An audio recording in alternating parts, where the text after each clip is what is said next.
ഞാൻ പറഞ്ഞുകൊണ്ടിരിക്കുന്ന രാഷ്ട്രീയത്തിൽ നിന്ന് പിന്മാറാൻ എനിക്ക് മാനസികമായിട്ട് കഴിഞ്ഞിട്ടില്ല എന്നുള്ളത് വലിയ വിജയമായിട്ടാണ് ഞാൻ കാണുന്നത്. കാരണം എനിക്കത് സംസാരിക്കേണ്ടത് കടമയും കൂടി ഉണ്ടെന്നാണ് ഞാൻ വിചാരിക്കുന്നത്, ഒരു കലാകാരൻ എന്നുള്ള. തീർച്ചയായിട്ടും ആ ശ്രമങ്ങൾ വലിയ രീതിയിൽ തന്നെ വിജയിക്കുന്നുണ്ട്. ഒരു സാമൂഹിക പ്രതിബദ്ധതയുള്ള അല്ലെങ്കിൽ സമൂഹത്തിനോട് എന്തെങ്കിലുമൊക്കെ രീതിയിൽ ഒരു അടുപ്പമുള്ള ഒരു വ്യക്തിയായിട്ട് അല്ലെ അങ്ങനെ ഒരു കലാകാരനായിട്ട് ജീവിക്കാനാണ് ഞാൻ ആഗ്രഹിക്കുന്നത്. അതിനുവേണ്ടി തന്നെയാണ് ഞാൻ പണിയെടുക്കുന്നതെന്നാണ് വേടൻ പറയുന്നത്. അപ്പൊ അങ്ങനെ വേടൻ പറയുമ്പോഴും ആ വേടൻ ആ രീതിയിൽ തന്നെ പണിയെടുത്തുകൊണ്ട് ആ വേടൻ തൻ്റെതായിട്ടുള്ള വ്യക്തിമുദ്ര പതിപ്പിക്കാൻ വേണ്ടിയിട്ട് എല്ലാ കാര്യങ്ങളിലും ഒരു ശ്രദ്ധ കേന്ദ്രീകരിക്കുന്നുണ്ടെന്നുള്ളതൊരു ക്ലിയർ ആയിട്ടുള്ള ഒരു കാര്യം തന്നെയാണ്. അതിൽ നമുക്ക് ആർക്കും ഒരു സംശയം ഉണ്ടാവില്ല.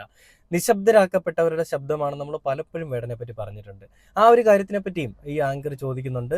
അതിനും കൃത്യമായിട്ടുള്ളൊരു മറുപടി വേടൻ കൊടുക്കുന്നുണ്ട്.